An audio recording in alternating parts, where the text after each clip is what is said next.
Ավելի շատ գումար, ավելի շատ գործակալներ, ավելի շատ ձերբակալություններ, այսը նոր ռեկորդ է սահմանել։ Արևը վերևից, կրակի վտանգը ներքևից, հարավային Կալիֆորնիան մտնում է վտանգավոր եռօրյակի մեջ։ Ամերիկան բառացիորեն կրակի մեջ է, 50,000-ից ավելի հրդեհ տարվա դեռ չավարտված հատվածում, Թեքսասից մինչև Նևադա կրակը քարտեզի վրա նոր տարածքներ է գրավում։ Վաշինգտոնը Թեհրանի շուրջ օղակը կրկին սեղմում է, այս անգամ պատժամիջոցների թիրախում կարող են հայտնվել նաև Իրանի գործընկերները։ Երկու հարևան, մեկ սահման, բայց արդեն մաքսային պատնեշ, Կանադան պատասխան հարված է հասցնում Միացյալ Նահանգներին։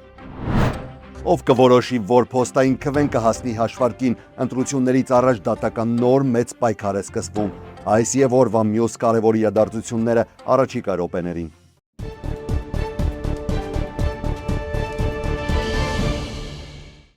Արմեդիա YouTube-յան ալիքում ամենագլխավոր լուրերն են, ես Հարություն Մինասյանն եմ, բարև ձեզ, այսօր օգոստոսի 25 օրը երեքշաբթից դուք դիտում եք օրվա առաջին թողարկումը։ Կանխավ շնորհակալություն եմ հայտնում բոլոր նրանց, ովքեր որ մեզ մշտապես աջակցություն են հայտնում, նոր բաժանորդներին ենք ողջունում, ովքեր որ միացել են մեր մեծ ընտանիքին, իսկ ովքեր որ դեռևս չեն բաժանորդագրվել ալիքին, ապա այսօր այդ հարմար բանն է։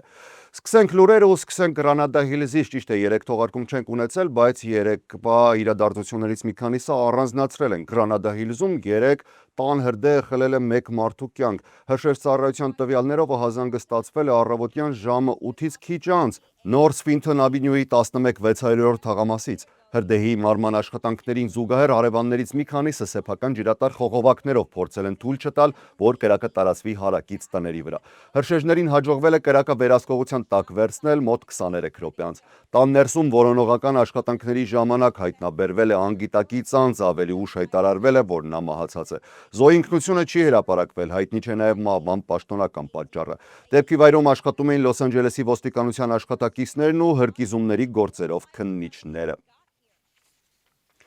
Լոս Անջելեսի Historic South Central թաղամասում ոստիկանությունը որոնում է վարորդի, որն այսօր վաղ առավոտյան վրայերթի ենթարկել հետիոտնի եւ հեռացել դեպքի վայրից։ Լոս Անջելեսի ոստիկանության տվյալներով դեպքը տեղի է ունեցել առավոտյան ժամը 3-ի սահմաններում Սան Պեդրո եւ Իստ 20-րդ փողոցների խաչմերուկում։ Դեպքի վայր հասած ոստիկանները ճանապարհի վրա հայտնաբերել են անգիտակից տղամարդու տուժածը, որի ինքնությունը չի հրապարակվել, 45 տարեկան էր։ Նրա մահն արձանագրվել է հենց դեպքի վայրում։ Ոստիկանությունը նաև չի հրապարակել ոչ մեքենայի, ոչ էլ վարորդի նկարագրությունը, սակայն իրավապահները խնդրում են տեղեկություն ունեցողներին կապ հաստատել LA Regional Crime Stoppers-ի հետ 800 222 84 77 հեռախոսահամարով։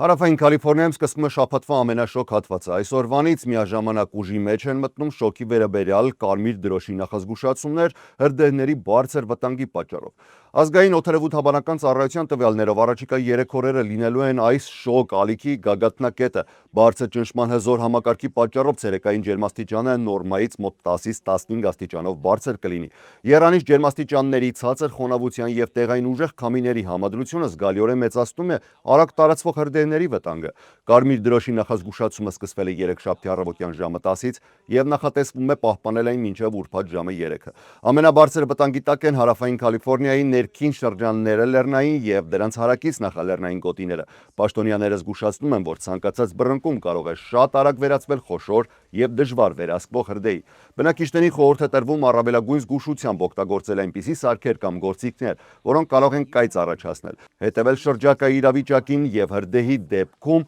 անմիջապես կատարել տեղական իշխանությունների ցուցումները։ Բնակիչներին նաև խորհուրդ է տրվում հատկապես կեսօրից հետո սահմանափակել դրսում ֆիզիկական ակտիվությունը, հնարավորինս մնալ զով տարածքներում եւ բավարար քանակությամբ ջուր օգտագործել։ Հանգստյան օրերին սպասվում է որոշակի հովացում, սակայն ջերմաստիճանները դեռ կմնան սեզոնային նորմայից փոքր-ինչ բարձր։ Միացյալ Նահանգների հարավային եւ արևմտյան նահանգներում անտառային ու դաշտային հրդեհների վտանգը շարունակում է աճել։ Այս պահին ամենաբարդ իրավիճակներից մեկը Թեքսասում է, որտեղ ընդամենը 1 օրում հրդեհը տարածվել է ավելի քան 78 քառակուսի մղոն, մոտ 200 քառակուսի կիլոմետր տարածքի վրա։ Հրդեհը սկսվել է երկուշաբթի կեսօրին եւ արագ տարածվել Թեքսասի հյուսիս-կենտրոնական հատվածի 2 շրջաններում, հիմնականում ագարակներով եւ քիչ բնակեցված տարածքներում։ Երեքշաբթի արդեն տարհանման հրամաններ են տրվել, որոշ դպրոցներ փակվել կամ հետաձգվել են դասերի մեկնարկը։ Հրշեջների Մի խոսքով եղանակային պայմանները գրեթե իդեալական են կրակի արագ տարածման համար։ Չորությունը, բարձր ջերմաստիճանն ու քամին այնքան են դժվարացնում աշխատանքը, որ տեղի հրշեջ ծառայության ղեկավար Դենի Ոթքինզը հայտարարել է, իրենք գործի են դրել գրեթե բոլոր հասանելի միջոցները, սակայն առայժմ կրակի վրա ազդեցությունը չափազանց նվազագույն է։ Առնվազն 5 կառույց արդեն ոչնչացվել է, իսկ իշխանությունները սպասում են, որ օրվա ընթացքում ջերմաստիճանի բարձրացման հետ կրակը կարող է շարունակել տարածվել։ Բացվել են տարհանման կենտրոններ, իսկ տեղի ֆերմերներն ու անասապահական կազմակերպությունները նույնիսկ ազատ գոմեր են տրամադրում վտանգավոր տարածքներից դուրս բերվող կենդանիներին ժամանակավորապես տեղափոխելու համար։ Մտահոգիչ է տարվա ընդհանուր վիճակագրությունը։ Այս տարի Միացյալ Նահանգներում արդեն գրանցվել է ավելի քան 50,000 անտառային եւ դաշտային հրդեհ։ Ըստ հրդեհների դեմ պայքար համակարգող ազգային կենտրոնի, տարվա այս նույն ժամանակահատվածի համար սա վերջին 10 տարվա ամենաբարձր ցուցանիշն է։ Ծանր իրավիճակ է նաեւ Նևադայում։ Ռինոյի մերձակայքում բռնկված հոգ հրդեհը ոչնչացրել է ավելի քան 30 տուն, տարածվել մոտ 23 քառակուսի մղոնի վրա։ Հրդեհի պատճառով տարհանման հրաման կամ նախազգուշացում ստացած մարդկանց թիվը սկզբում գերազանցել էր 90,000-ը, այժմ նվազել է մինչև մոտավորապես 63,000-ի։ Առնվազն 7 մարդ վիրավորվել է, 3 փրկարար եւ 4 քաղաքացիական կանանց։ Այստեղ, սակայն, որոշակի դրական տեղաշարժ կա։ Նևադայի հրշեջներին հաջողվել է հրդեհի շուրջ 27%-ը վերահսկողության տակ վերցնել։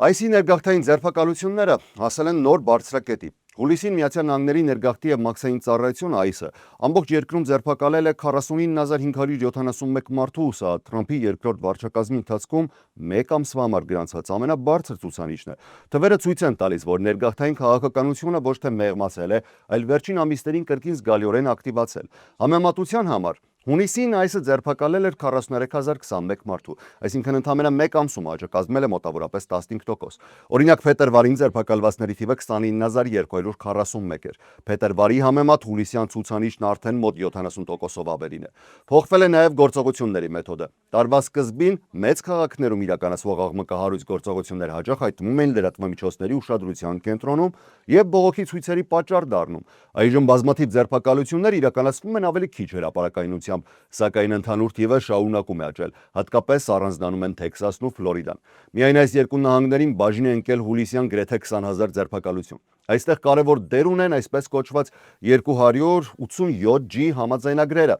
Դրանց միջոցով տեղական եւ նահանգային իրավապահ մարմինների որոշ աշխատակիցներ համագործակցում են այսի հետ եւ ստանում են որոշակի լիազորություններ դաշնային ներգաղթային օրենքների կիրառման հարցում։ Եվ կա եւս մեկ թիվ, որը ցույց է տալիս, որ այս աճը կարող է ժամանակավոր չլինել։ Կոնգրեսից միլիարդավոր դոլարների լրացուցիչ ֆինանսավորում ստանալուց հետո այսը համալրվել է 12,000 նոր արտաքսման աշխատակիցներով եւ քննչական գործակալներով։ Եթե այս ամբողջ պատկերը պարզ ձևակերպենք, վարչակազմը ստեղծում է շատ ավելի մեծ ներգաղթային վերահսկողության համակարգ, ավելի շատ ֆինանսավորում, ավելի շատ աշխատակիցներ եւ ավելի լայն համագործակցություն տեղական ոստիկանության հետ։ Ուստի հուլիսի գրեթե 50,000 ձերբակալությունը կարևոր է ոչ միայն որպես ռեկորդային թիվ, այն ցույց է տալիս, թե ինչ մասշտաբի է հասնում Թրամփի վարչակազմի զանգվածային արտաքսումների քաղաքականությունը եւ այսի գործողությունների ինտենսիվությունը շարունակում է աճել արդեն ամբողջ երկրով։ Մինչ կշարունակենք լուրերը, մի կարևոր տեղեկություն։ Մենք ամեն օր աշխատում ենք, որպեսզի Միացյալ Նահանգների քաղաքական, հասարակական, տնտեսական եւ համայնքային կյանքը հասանելի լինի հայերենով։ Մեր նպատակը ուժեղ, ժամանակակից եւ ամենակարևորը անկախ հայկական մեդիա ստեղծելն է, նոր հաղորդումներով, հարցազրույցներով ու ռեպորտաժներով։ Եվ այստեղ կարևոր է հենց ձեր աջակցությունը։ Ձեր հանգանակությունները մեզ հնարավորություն կտան զարգանալ առանց քաղաքական կամ այլ շրջանակներից կախվածության, ընդլայնել աշխատանքը Միացյալ Նահանգների տարբեր քաղաքներում եւ բարելավել մեր տեխնիկական հնարավորությունները։ Սա ներդրում է Ամերիկայում անկախ եւ պրոֆեսիոնալ հայալեզու մեդիա ունենալու գաղափարի մեջ։ Եթե գնահատում եք մեր աշխատանքը, կարող եք դառնալ Արմեդիայի աջակիցը սկսած ամսական ընդամենը $5։ Դուք աջակցում եք, մենք շարունակում ենք ստեղծել հայերեն մեր համայնքի համար։ Շնորհակալություն մեր համայնքի բոլոր այն անձանց, ովքեր արդեն միացել են այս կարևոր նախաձեռնությանը։ Աջակցելու համար պարզապես այցելեք armedia.tv։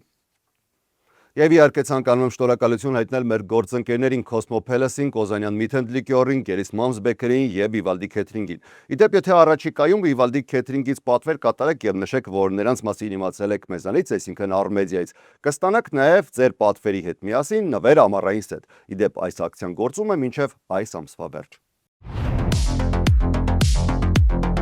12 appetizers, 5 hot dishes,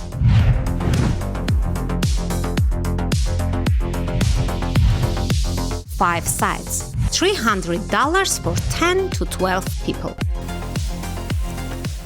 Make every moment a Vivaldi moment. Շարունակենք լուրերը։ Պատերազմի նախարար Փիթ Հեքսեդը հայտարարել է, որ Վաշինգտոնը պատրաստվում է միաժամանակ ուժեղացնել եւ տնտեսական եւ ռազմական ճնշումը Իրանի նկատմամբ։ Հեքսեդի խոսքով Միացյալ Նահանգների ֆինանսների նախարարության այդ աշխատանքը լիովին համակարգված է եւ այժմ առաջնահերթությունը Իրանի նկատմամբ տնտեսական ճնշումն է։ Նրա պնդմամբ իրանական տնտեսությունը լուրջ դժվարությունների մեջ է եւ նոր պատժամիջոցները պետք է Թեհրանին ստիպեն վերադառնալ բանակցությունների սեղան առաջին հերթին միջուկային ծրագրի շուրջ։ Հեքսեդը նաեւ անդրադարձել է Հորմուզի նեղուցին։ Նրա խոսքով Միացյալ Նահանգները կարողանում է ապահովել նավերի եւ նավթի փոխադրումը նեղուցով, մինչդեռ Իրանի հնարավորությունները զգալիորեն սահմանափակվել են։ Նա պնդել է, որ ամերիկյան ռազմական գործողությունները ծանր հարված են հասցրել Իրանի ռազմածովային, հրթիռային, ռադարային եւ հետախուզական հնարավորությունների, սակայն նա ընդունել է, որ Իրանը դեռևս որոշ ռազմական կարողություններ պահպանում է։ Լրագրողի հարցին արդյոք այս պահին Իրանի դեմ նոր ռազմական հարվածները բացառվում են, Հեքսեդը պատասխանել է ոչ։ Նրա խոսքով, եթե անհրաժեշտություն առաջանա, Միացյալ Նահանգները կրկին կդիմի ռազմական ուժի, մասնավորապես եթե Իրանը հարվածի ամերիկյան զինված ուժերին կամ փորձի վտանգել նրանց գործողությունները, Վաշինգտոնը կանի այն, ինչ անհրաժեշտ է։ Այս պահին հիմնական գործիքը տնտեսական ճնշումն է, սակայն ռազմական տարբերակը շարունակում է մնալ սեղանին։ Հեքսեդը նաև անդրադարձել է ամերիկյան Աբրահամ Լինքոլն ավիակրի անձնակազմին, հայտարարելով, որ նրանք վերադառնում են տուն երկար եւ բարդ առաքելությունից հետո։ Իսկ երբ լրագրողը հարցրել է, թե արդյոք Միացյալ Նահանգները ռազմական գործողությունների ընթացքում սպառել է որոշակի տեսակի կարևոր զինամթերքի մեծ մասը, Հեքսեդը հրաժարվել է մանրամասներ հայտնել, պատճառաբանելով, որ խոսք գաղտնի ռազմական համակարգերի եւ պաշարների մասին է։ Նա միայն հայտարարել է, որ Միացյալ Նահանգները անհրաժեշտ զինամթերք ունեցել է նախկինում, ունի հիմա եւ կունենա նաեւ ապագայում։ Միացյալ Նահանգները հիմա սպառնում է Իրանի նկատմամբ տնտեսական ճնշման նոր, շատ ավելի կոշտ փուլով պատժամիջոցներ կիրառելով ոչ միայն Թեհրանի, այլ նաև նրա հիմնական առևտրային գործընկերների նկատմամբ։ Իրանի ամենախոշոր տնտեսական գործընկերներից մեկը Չինաստանն է։ 2025 թվականին Չինաստանը օրական մոտ 1.38 միլիոն բարել իրանական նավթ էր գնում։ Ապրիլին Միացյալ Նահանգների ֆինանսների նախարարությունը պատժամիջոցներ սահմանեց չինական անկախ նավթավերամշակող ընկերություններից մեկի նկատմամբ իրանական նավթի միլիարդավոր դոլարների գնումների համար։ Վաշինգտոնը նաև զգուշացրել է չինական բանկերին, որ իրանական նավթի առևտրին աջակցելու դեպքում նրանք նույնպես կարող են հայտնվել երկրորդային պատժամիջոցների տակ։ Սակայն վերջին տասնամյակում Պեկինը ստեղծել է նավթավերամշակող ընկերությունների մի համակարգ, որոնք հիմնականում աշխատում են իրանական նավթով եւ քիչ կապ ունեն ամերիկյան ֆինանսական համակարգի հետ։ Իրանի համար երկար տարիներ տնտեսական կարևոր ուղի է եղել նաև Արաբական Միացյալ Էմիրությունները։ Օրինակ 2024 թվականին ԱՄԷ-ին բաժին էր ընկնում Իրանի ներմուծման մոտ 30%-ը շուրջ 21 միլիարդ դոլար, ինչպես նաև արտահանման 13%-ը։ Սակայն վերջերս Էմիրությունները կասեցրել են Իրանի հետ բոլոր ֆինանսական եւ տնտեսական գործարքները, պատճառաբանելով ռազմական լարվածության աճը եւ Իրանից հնչած հրթիռային սպառնալիքները։ Թուրքիան եւս շարունակում է պահպանել զգալի տնտեսական կապեր Իրանի հետ։ Թուրքիայի սպառած բնական գազի մոտ 13%-ը գալիս է Իրանից եւ Անկարան առայժմ չի հայտնել այդ հարաբերությունները կրճատելու պատրաստակամության մասին։ Իրաքը տարեկան մոտ 4-ից 5 միլիարդ դոլար է վճարում Իրանին բնական գազի դիմաց, իսկ Հնդկաստանի եւ Իրանի առևտուրը ժամանակին հասնում էր 17 միլիարդ դոլարի։ 2020 թվականին, երբ Միացյալ Նահանգները ուժեղացրեց ճնշումը Իրանի դեմ, այդ առևտրաշրջանառությունը կրճատվեց ավելի քան 2/3-ով եւ դրանից հետո շարունակում է նվազել։ Շարունակենք տնտեսական թեմայով Կանադայի եւ Միացյալ Նահանգների միջև առևտրային հակամարտությունը նոր փուլ է մտնում։ Կանադան հայտարարել է մոտ 20 միլիարդ դոլարի ամերիկյան ապրանքների նկատմամբ մաքսատուրքերի մասին, ի պատասխան Թրամփի վարչակազմի կողմից կանադական ապրանքների վրա սահմանված 50%-անոց մաքսատուրքերի։ Կանադական նոր մաքսատուրքերը ուժի մեջ կմտնեն սեպտեմբերի 8-ից եւ կկազմեն 15, 25 եւ 50% կախված ապրանքից։ Դրանք տարածվելու են ավելի քան 700 տեսակի ապրանքների վրա։ Ամենաբարձր 50%-անոց մաքսատուրքը կկիրառվի որոշ պողպատե եւ ալյումինե ապրանքների, կահույքի եւ հագուստի նկատմամբ։ 25%-անոց մաքսատուրք կսահմանվի կենցաղային տեխնիկայի, կաթնամթերքի, ծովամթերքի, ինչպես նաեւ որոշ մետաղական արտադրանքների վրա։ Ամերիկյան ավտոմեքենաների նկատմամբ արդեն գործող կանադական պատասխան մաքսատուրքերը նույնպես պահպանվելու են։ Կանադայի ֆինանսների նախարար Ֆրանսուଆ Ֆիլիպ Շամպայնը հայտարարել է, որ Օտավան չի ընտրել այս հակամարտությունը, սակայն ստիպված է արձագանքել, երբ երկու երկրների տնտեսական փոխկախվածությունը օգտագործվում է որպես ճնշման գործիք։ Կանադայի վարչապետ Մարկ Քարնին ավելի կոշտ է արտահայտվել, պնդելով, որ Միացյալ Նահանգների պահանջները վտանգում են Կանադայի խոշոր արդյունաբերական ճյուղերը։ Դոնալդ Թրամփն իր հերթին զգուշացրել է Կանադային, որ եթե Օտավան չփոխի իր դիրքորոշումը, կարող են հետևել ավելի խիստ քայլեր։ Նա նաև սպառնացել է նոր 50% մաքսատուրքեր սահմանել կանադական ավտոմեքենաների, ավտոպահեստամասերի եւ պողպատի նկատմամբ։ Կանադայի պաշտոնյաներն ասում են, որ իրենց նպատակը լրացուցիչ հարկային եկամուտ ստանալը չէ։ Նպատակն է պաշտպանել տեղական արտադրողներին եւ նվազեցնել ամերիկյան ապրանքների ներմուծումը։ Գերագույն դատարանը վերացրել է ստորադաս դատանի արգելքը, որը ժամանակավորապես կանգնեցրել էր նախագահ Դոնալդ Թրամփի փոստային քվեարկության նոր պահանջներ սահմանելու հրամանի իրականացումը։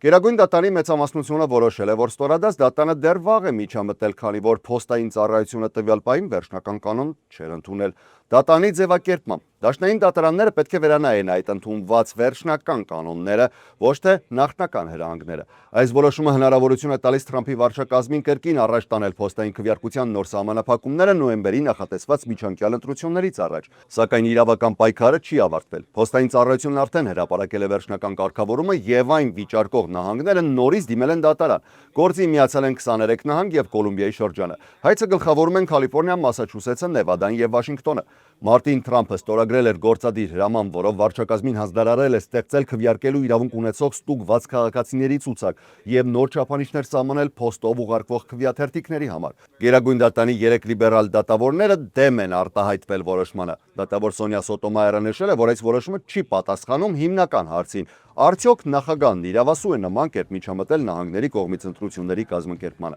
Նրա խոսքով դատանը պարզապես հետաձգել է այդ հարցի բովանդակային քննությունը։ Կարևոր տարբերակումը սա է. Գերագույն դատանը դեռ չի որոշել, որ Թրամփի փոստային քվեարկության սահմանափակումներն օրինական են։ Դատարանը միայն վերացրել է այն արգելքը, որը կիրառվել էր մինչ փոստային ծառայության վերջնական կանոնի ընդունումը։ Այժմ գործը վերադառնում է ստորադաս դատարաններ, որտեղ պետք է արդեն քննարկվի նոր կանոնի օրինականությունը եւ այն, թե կարող է արդյոք այդ կանոնը ուժի մեջ մտնել 2026 թվականի նոյեմբերյան ընտրություններից առաջ։ Դե ինչ այժմի համար այսքանը, ես Հարություն Մինասյանն եմ, շնորհակալ եմ ուշադրության համար, կհանդիպենք երեկոյան թողարկման ժամանակ, ամենակարևորը՝ առողջ եւ խաղաղ եղեք։ Առայժմ